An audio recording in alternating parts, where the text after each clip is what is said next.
What's up YouTube, Saf here on Super Saf TV, and in this video we're going to be comparing the key differences between the Samsung Galaxy S7 and the iPhone 6s. So it's going to be Samsung versus Apple once again this year, and the S7 has just been announced today. So what are the key differences between these two devices? Well, let's find out, and hopefully it'll give you a better idea of which one to go for. So let's start off with the size difference. The Samsung Galaxy S7 does come in slightly larger, 4.1 millimeters in terms of the height, 2.5 millimeters in terms of the width, and it's also 0.8 millimeters thicker.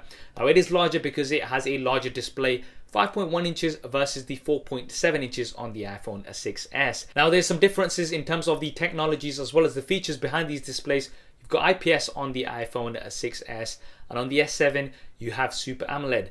The iPhone 6s does come with 3D touch. Now this is a pressure sensitive display, so if you push down on certain icons and things, then you're going to get more options. So this does add another dimension to the usability of the smartphone. The S7 however does have an always on display, so you're going to be able to see things like your time notifications and your calendar and things just at a glance. You're not going to have to tap or touch the device to see that. Those will be there continuously, always on, as the name suggests. So that's definitely a nice and new feature. Now in terms of resolution, there's a huge difference here. The iPhone 6s has a 750 display, so that's 1334 by 750 pixels, roughly about 326 ppi. The Samsung Galaxy S7, as with the S6, has a Quad HD display, so that's 2560 by 1440, around about 577 ppi pixel density. So you're going to be getting much sharper details on the S7, and especially if you're going to be using things like VR, then having that screen right close up to your eyes, you're going to be able to see those differences. So the edge here definitely has to go to the Samsung Galaxy S7. Now in terms of the weight, the S7 does come in 9 grams more compared to the iPhone 6s. There's a difference in terms of the build as well. The iPhone 6s has a full metal build. It's a full metal unibody, which we also saw on the iPhone 6. This is popular with a lot of people, and it's definitely quite premium.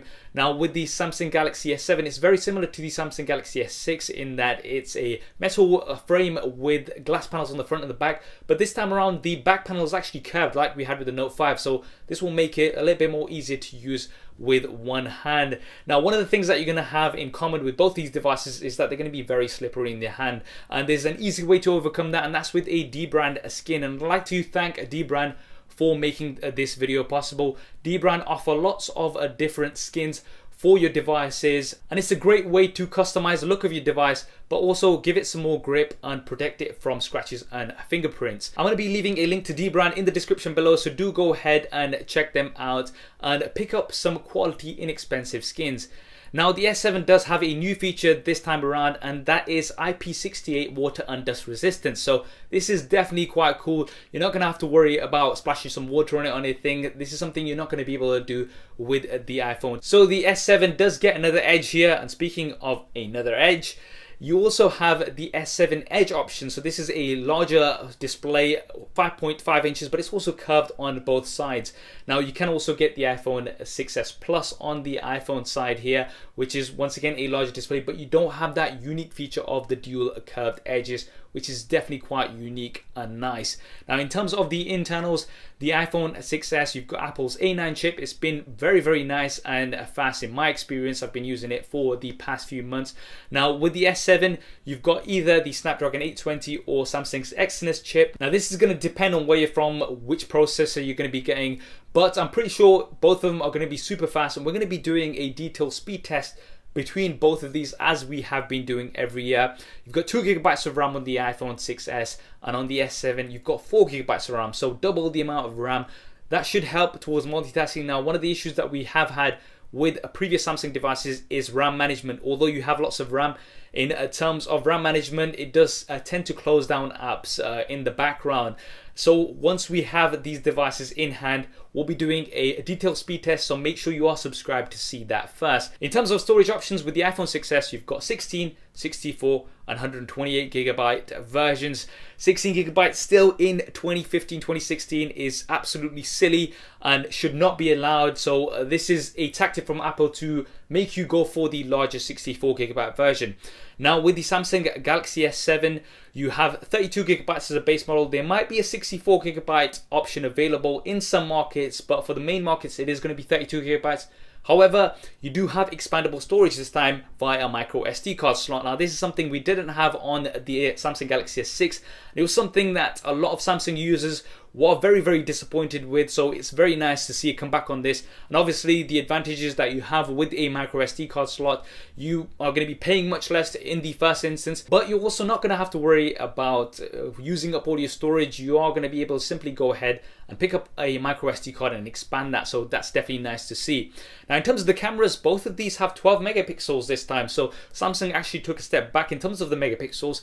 16 megapixels is what we had on the S6, but now we have 12 megapixels, so the same resolution on both here. However, you do have an f1.7 aperture on the Samsung Galaxy S7. You've got f2.2 on the iPhone 6s. I believe the S7 also has optical image stabilization, although they've not fully confirmed this, but the larger aperture is going to mean that you're going to be getting better low light, and the better low light is also going to come from the larger pixel size. So the S7 also has a larger pixel size compared to the iPhone 6s. Now, the comparisons that they showed at the event just blows the iPhone 6s Plus out the water as well. So this is going to be really interesting to see hands-on, and we're going to be having detailed camera comparisons like we do Super SAF style on the channel, so make sure you are subscribed to see those first. The other thing you also have on the Samsung Galaxy S7 is dual pixel autofocus. So this is supposed to be the fastest autofocus on any smartphone. It's actually used on some DSLRs, so this is going to be super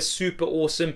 And compared it to the iPhone 6s, which has phase detection autofocus, now Samsung actually said that it uses 100% of the pixels to focus on the Samsung Galaxy S7 compared to the iPhone 6s, which only uses 5%. So autofocus is definitely going to be improved. Once again, we are going to be comparing these hands-on when they are out. 4K video recording on both, which is definitely nice to see. In terms of the front-facing cameras, we've got 5 megapixels here on both, but once again the aperture is much wider on the Samsung Galaxy S7, f1.7 compared to f2.2 once again, so that should give a better low light performance. Another advantage that the Samsung Galaxy S7 has as well is Quad HD front facing camera recording, so you're going to be able to get 1440p recording out the front facing camera. On the iPhone 6s, it is still 720p, and that annoys the hell out of me, because especially these days when a lot of people are vlogging and things, having just 720p HD is definitely not nice. So you've got 4 times the resolution. Another advantage here for the Samsung Galaxy S7, one advantage that you're going to be getting with the iPhone 6s is updates straight to the device. With iOS, you're going to be getting the latest version, and the updates are going to be coming straight to the device. With the S7, it's going to come with the latest version of Android, Marshmallow. However, it does have the TouchWiz skin on top, so you are going to have to wait for those updates. Now, in terms of the individual features, we'll be covering those more in detail when we have the devices in hand. Now, both devices also have a fingerprint scanner on the home button. The iPhone 6s was a little bit more accurate and a little bit more quicker compared to the S6. How that's going to be different on the S7, we're going to have to wait and see. You've got Samsung Pay versus Apple Pay on the iPhone 6s. Now, moving on to the batteries, the iPhone 6s only has a 1715 milliamp battery. This is not removable. With the Samsung Galaxy S7, they've actually upped the battery, so you've got 3000 milliamps. That's huge, and a big improvement on the 2550 milliamp battery on the Samsung Galaxy S6. Now, in terms of actual usage, we are going to have to test this out hands-on. In my experience, the S6 and the iPhone 6s had similar sort of battery life, even though the S6 had a larger battery, but that does go down to the fact that it's pushing out more pixels and things.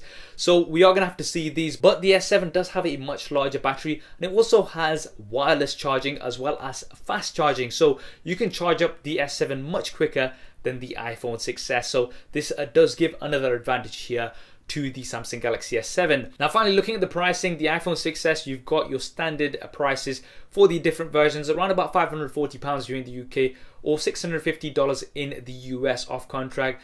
With the S7, you're going to be looking at £570 here in the UK or around about $650 to $700 in the US. Now, these prices are off contract, but you are going to be getting a larger version, the 32 gig version, on the Samsung Galaxy S7 versus the 16GB base model, which I would definitely not recommend getting on the iPhone 6s. In terms of availability, the iPhone 6s is available now. You can go ahead and pick it up in the shops.